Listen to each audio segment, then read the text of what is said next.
We got a great pitching coach in Ryan Graves, and everyone's been dominant the past 2 years that we still have here, and the guys we have coming in are also very spectacular pitchers, and I think we're always growing as a staff, and we're only going to get better.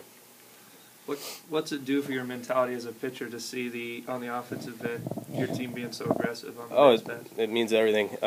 When we can run and get an opportunity to score, you never really get down about the possibility of not really getting a chance to score and having to do your best. But it's always nice seeing a lot of stolen bags and a lot of runs up on the scoreboard.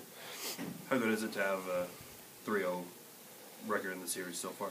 Oh, great. We need a sweep badly. I think if we can play the way we're capable, we should be undefeated right now, at least in my mind. We have the talent completely to do well in this league, and I think once we just start getting into a rhythm, it'll be all downhill from there. Or uphill, excuse me. You guys have a 3-0 lead. Jordan kind of mentioned these games are a little closer than you anticipated, but are you okay with winning in the end? Well, I'm glad we found a way to grind it out. I think that's a good quality for a club to have. It's a different series for us to play because we don't get pitched the way we're getting pitched this weekend in our conference. With our conference being one that averages 90 miles an hour, which is common at the BCS level, we're not used to seeing so many breaking balls. And there was one at bat there with Dakota Smith with runners in scoring position in the first game. He was throwing 9 straight breaking balls. I don't even know if you guys realize that.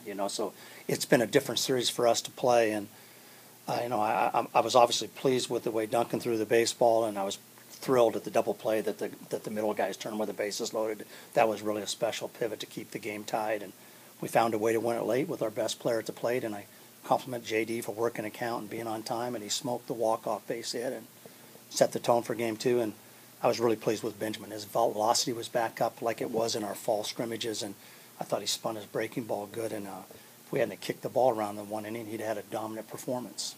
Last weekend, you guys had some trouble. You guys used a lot of pitchers. In fact, you had to use an outfielder at one point. You didn't have that issue so much today in the doubleheader. How good of a feeling? Yeah, that was good. Frank goes out there and he turns the ball over to Pache, who's our best guy out of the bullpen, and then Benjamin turns it over to Kahana. So in a tight game where we're tied or up 1, we go with our 2 best guys with the game on the line. And if you're going to get beat, those are who you want to see on the field. You want to see your best guys at the end of the game and force your opponent to get a clutch hit. Wes, for 4 consecutive innings, had 2 strikeouts, just had a career day. Stumbled a bit in the 6th, but what do you make of his performance? I'm really pleased with his development. His velocity has improved significantly from a year ago, and more importantly than that, he's tightened up the rotation of his breaking ball, and that's the success you see with the punch-outs now. And we were really pleased, obviously, with how he finished the season a year ago as a freshman, and he built on it in the fall, and it's nice to see him continuing his development process. How about the way you guys manufactured that run in the 7th? Jordan gets on base, and you don't even get a hit, but he ends up scoring. Yeah, we've done it pretty well. He's done a great job, man. He's been really aggressive on the bases. He runs the one ball he hit in the left center into a double because his routes are so good home to first, and he's as good a base runner as we've had since I've been here as far as being intelligent and getting jumps. And, basically his aggressiveness found a way to win a baseball game.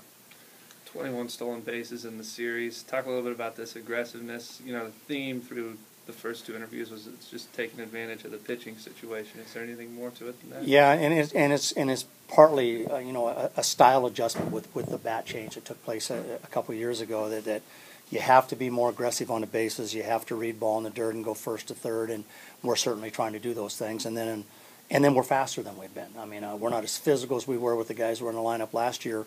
But we're certainly faster, and we're trying to take advantage of their speed. How much does the turf factor into that here at home? Well, I think it helps, guys. I think there's no doubt about that. I think you have a chance to run better times on the turf as well.